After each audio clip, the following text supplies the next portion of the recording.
Buenas tardes compañeros, mi nombre es Alex Esteban Piamba, del programa de Ingeniería Civil de la Universidad de Cauca. Me encuentro cursando la materia mecánica de suelos, en la cual el día de hoy les vengo a exponer el fenómeno de consolidación de los suelos por medio de una pequeña demostración a escala de este fenómeno, donde el suelo se ha representado por unas esponjas. El líquido que observan en este momento sería agua representado de un color rojo, y explicaré un poco de manera simple por encima, digamos, lo que es el fenómeno de consolidación. Consolidación por plasticidad, consolidación primaria y consolidación secundaria.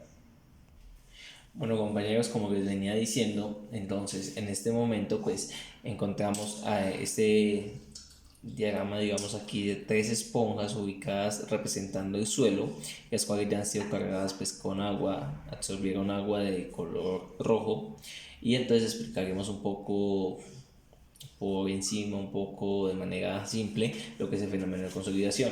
Aquí en el fondo pueden ver, digamos, diagrama de curva de consolidación, donde pues en el eje Y tenemos representada la altura, digamos, del suelo, en este caso, y en el eje X tenemos representado el tiempo en el cual transcurre, pues digamos, desde que se empieza a aplicar una carga sobre este suelo, se empieza a presentar el fenómeno de consolidación.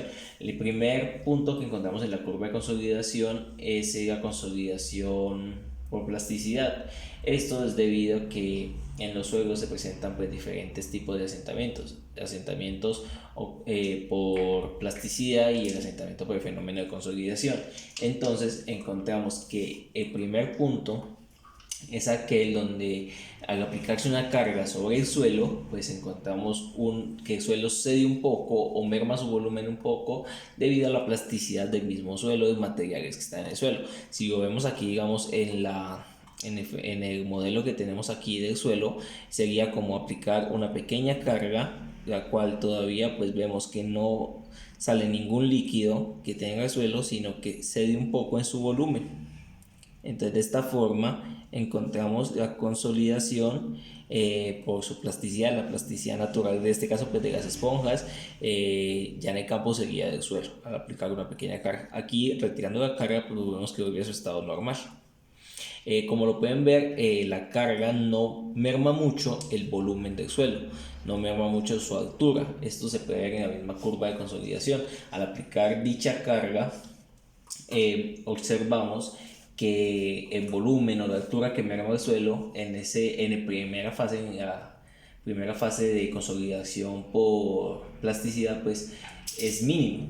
La parte mayor donde el suelo presenta una alteración en su volumen, en su altura, es en la consolidación primaria, ya que aquí es donde, digamos, quien recibe las cargas directamente es el líquido que está dentro del suelo, en este caso pues el agua, es ya quien absorbe. Entonces se presentaría como una compresión de dicho suelo y se expulsaría dicho líquido. Entonces entendemos que la consolidación primaria es el cambio de volumen de un suelo de grano fino causado por la expulsión de agua que se encuentra en sus vacíos y la transferencia de esfuerzo de exceso de presión a los poros de los poros a las partículas del suelo.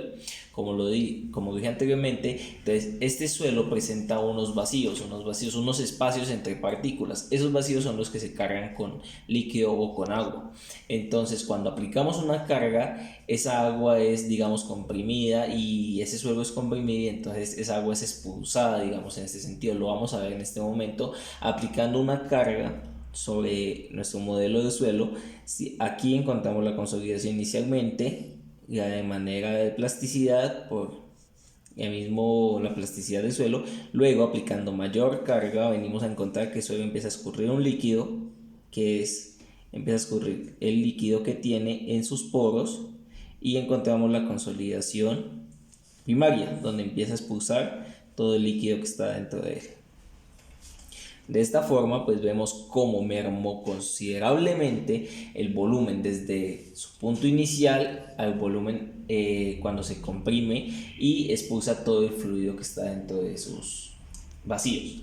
Entonces finalmente encontramos la consolidación secundaria. En la consolidación secundaria entendemos que es el cambio de volumen del suelo de grano fino causado por los ajustes de estructura de manera interna después de la disipación total del exceso de presión en los poros. ¿Qué es la consolidación secundaria? En la gráfica podemos ver también que la variación después de que terminada la consolidación primaria a la consolidación secundaria es bastante, digamos, mínima, ya que pues encontramos que está un agua, digamos, unos microporos dentro del suelo, el cual absorbe cierta cantidad de agua, pero esta agua podemos encontrar y dividir este fluido como agua gravitacional y agua un poco viscosa. ¿Qué pasa? La consolidación primaria es donde todo el agua gravitacional, todo el agua encontrada entre los vacíos del suelo es expulsada, y el agua que queda en los microporos, o el agua un poco más viscosa, difícil de expulsar, es aquella que, digamos, se presenta en la consolidación secundaria, y es aquella que permite esa variación mínima de volumen en la consolidación secundaria. También pues se reajustan las partículas del suelo, o las partículas, digamos, en este lugar de nuestro modelo, de las esponjas. Esas partículas, pues al ser sometidas a una presión mucho mayor, van a recibir un reajuste y se van a acomodar entre sí por esos microporos que tienen, digamos, de libertad, o en el cual se pueden mover. Entonces aquí lo vamos a ver otra vez en el modelo. Ya una vez expulsado el líquido, vamos a mermar todo lo que hay en los poros, expulsamos todo. Una vez expulsado todo, encontramos que ya no bota ningún tipo de fluido el suelo, y nos quedamos con el suelo ya en su compresión máxima, en su consolidación máxima. Ya hemos encontrado la consolidación también secundaria. Encontramos pues que a comparación de la muestra anterior en la consolidación primaria, la variación desde el término de consolidación primaria al inicio de la consolidación secundaria y su término, pues no varía mucho volumen. Entonces, lo mismo que está representado en la gráfica. Así encontramos pues el cumplimiento también de estas curvas de consolidación, y encontramos cómo se transfieren las cargas y los diferentes tipos de consolidación, tanto en plasticidad como consolidación primaria y consolidación secundaria. Eso sería todo, compañeros. Muchísimas gracias por su atención.